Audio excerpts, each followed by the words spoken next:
இந்த வீடியோவில் இன்சுலினுடைய பணிகள் என்னென்ன அப்படின்றத பற்றி பார்ப்போங்க.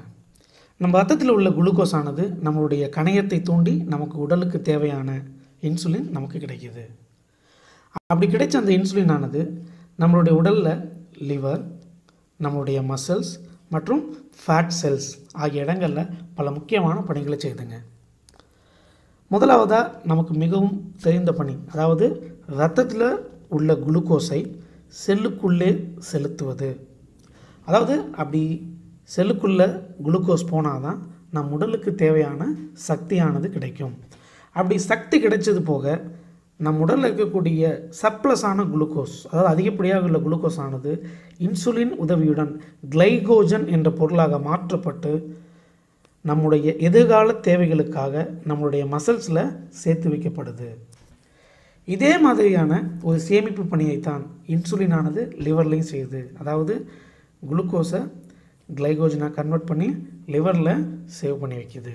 ஆனால் நம்மளுடைய ஃபேட் செல்ஸில் அது சற்று வித்தியாசமான பணியை செய்கிறது. அதாவது சர்ப்ளஸாக இருக்க குளுக்கோஸை ஃபேட்டாக கன்வெர்ட் பண்ணுது. அப்படி கன்வெர்ட் பண்ணப்பட்ட ஃபேட்டானது நம்மளுடைய ஃபேட் செல்ஸில் நம்முடைய எதிர்கால தேவைகளுக்காக சேர்த்து வைக்கப்படுகிறது. இங்கே நாம் ஒரு கவனிக்க வேண்டிய விஷயம் என்ன அப்படின்னா, குளுக்கோஸ் ஃபேட்டாக மாறுறதுக்கு நமக்கு இன்சுலின் தேவை. அதே போல் அந்த ஃபேட்டானது பிரேக் டவுன் ஆகி நம் உடலுக்கு சக்தி கொடுக்கணும் அப்படின்னா நம்ம உடலில் கம்மியான அளவு இன்சுலின் இருந்தால் மட்டுமே அது நடக்கும்.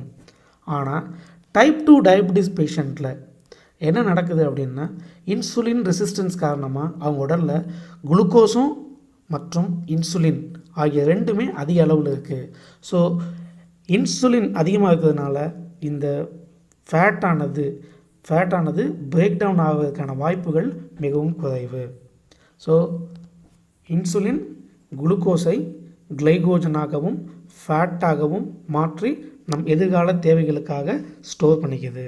அது மட்டும் இல்லாமல் குளுக்கோஸை செல்லுக்குள் செலுத்தி நம் உடலுக்கு தேவையான சக்தி தயார் செய்ய இன்சுலின் பயன்படுகிறது.